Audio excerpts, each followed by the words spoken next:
अस्सलाम वालेकुम दोस्तों, इनसाइड भी मौजूद फकर में कुछ हमने ले जनाब सुप्रीम कोर्ट ऑफ पाकिस्तान से chief justice of Pakistan mister justice Yahya Faridi साहब की अदालत से अहम तरीन रिमार्क्स सामने आए हैं। और 9 मई के हवाले से जो मुकदमात लाहौर की मुख्तलिफ अदालतों में जेर समात थे और वहां पर जिस तरीके से थोक के एतबार से 9 मई के मुलजमान के लिए रिलीफ दिया जा रहा था, chief justice of Pakistan mister justice Yahya Faridi ने थोक के एतबार से पाकिस्तान तरीके इंसाफ को रहनुमाओं को दिए जाने वाली जमानतों को जनाब मशकूक करार दे दिया है। और चीफ जस्टिस ऑफ पाकिस्तान की तरफ से वाज़ेह तौर पर अदालत में रिमार्क्स दिए गए हैं कि जनाब मातहत अदलिया ने 9 मई के हवाले से जो मुकदमात हैं उन मुकदमात में हकायक को दुरुस्त तौर पर जांच कर फैसले नहीं दिए और इन फैसलों के अंदर सुकम नजर आ रहे हैं। और इस तरह chief justice of Pakistan mister justice Yahya Afridi ने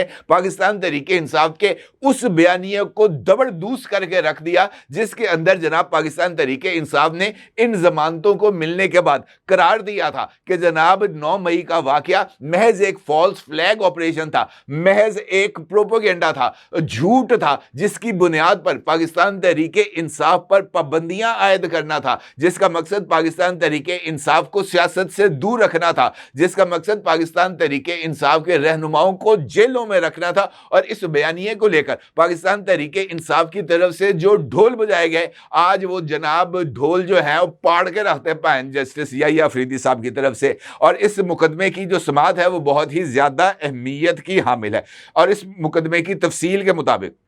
chief justice of Pakistan mister justice Yahya Afridi ने सुप्रीम कोर्ट में 9 मई 2023 के पुरतशद्दुद वाकयात से मुतल्लिक मुकदमात की समात के दौरान रिमार्क्स दिए हैं कि यह बात दुरुस्त है कि जमानत के फैसलों में अदालती फाइंडिंग्स दुरुस्त नहीं थी। यानी पाकिस्तान तरीके इंसाफ को जिन फाइंडिंग्स की बुनियाद पर जमानतें दी गई थी वो फाइंडिंग्स ना सिर्फ गलत थी बल्कि उनकी बुनियाद पर दी जाने वाली जमानतें भी मशकूक करा पाई। और अब आपको पता चला कि ये जो साकिब निसार साहब का जो अदालती निजाम था ये इमरान खान साहब को और इमरान खान साहब की जमात को किस किस तरीके से जनाब रिलीफ देता था। और आपको वो तमाम खतूत भी अब याद आ रहे होंगे जो कभी सरगोदा से लिखे जाते थे और कभी लाहौर से और कभी मुल्तान से, जहां पर इस बात का जिक्र किया जाता था कि जनाब हम पर दबाव है, हम जनाब ये फैसले नहीं दे पा रहे, हमारी जनाब रिकॉर्डिंगें की जा रही हैं। सबको अब ये बात पता चल गई है कि वो तमाम के तमाम बातें भी झूठ पर ही मबनी थी। सुप्रीम कोर्ट ऑफ पाकिस्तान के अंदर ये जो जमानतें दी गई थी इंसदादे दहशतगर्दी की अदालतों की तरफ से, इनको चैलेंज किया गया था गवर्नमेंट ऑफ पंजाब की तरफ से। गवर्नमेंट ऑफ पंजाब ने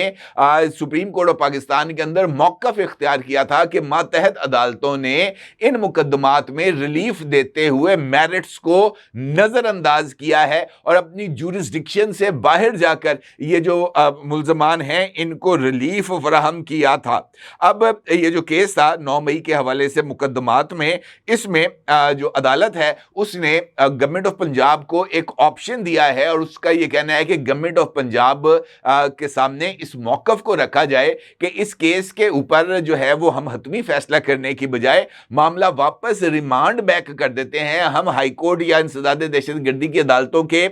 जो फैसले हैं या उनका जो दायरा कार है उसमें मुदाखलत नहीं करते और उनको पाबंद कर देते हैं कि आपने 3 महीने के अंदर अंदर फैसला करना है। और वकील पंजाब हुकूमत को अपने जो हुकूमत है उससे राब्ता करके मशवरा करके वापस अदालत को आगाह करने के लिए पाबंद कर दिया गया है। इस हवाले से चीफ जस्टिस याहिया अफरीदी ने रिमार्क्स दिए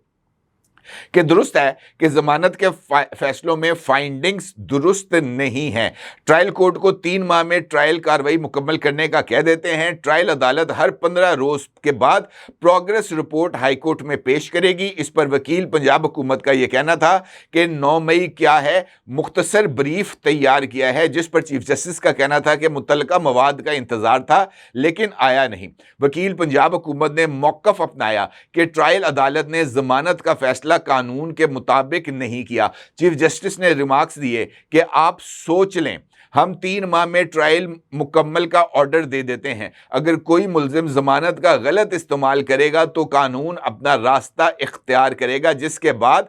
जो अदालत है उसने ये जो मुकदमे की समाअत है उसको मुलतवी कर दिया और उसके बाद जनाब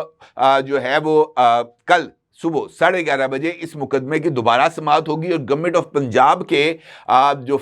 जवाब आएगा उसके बाद इस बात का फैसला किया जाएगा कि सुप्रीम कोर्ट ऑफ पाकिस्तान इस मामले को रिमांड बैक करेगी या खुद इस केस का फैसला सुनाएगी। अलबत्ता जो चीफ जस्टिस हैं उन्होंने जो है इस केस में रिमार्क्स दिए कि chief justice Lahore high court ने जज के खिलाफ रेफरेंस पर हुकूमत को पैगाम देना था, हुकूमत को पैगाम दे दिया गया जिससे एडमिनिस्ट्रेटिव जज ने भी इत्तफाक किया। अदालत उज़्मा का यह कहना था कि हाई कोर्ट का फैसला प्रोसिक्यूटर जनरल और एटीसी जज के कैरियर पर असर अंदाज नहीं होगा। पंजाब गवर्नमेंट ने मौक़िफ़ अपनाया था कि जज का तबादला हो चुका है, मसला हाई कोर्ट के रिमार्क्स और जुर्माने का है। अब इसका मतलब यह है कि ये जो 9 मई के हवाले से चीजें चल रही हैं और जिस तरीके से मैं आपकी खिदमत में इसी प्लेटफॉर्म से बार बार आगाह करता जा रहा हूं कि जनाब ये मामला अब इतनी जल्दी सिमटेगा नहीं। 9 मई के हवाले से रियासत और रियासती इदारों का ये रिजॉल्व है,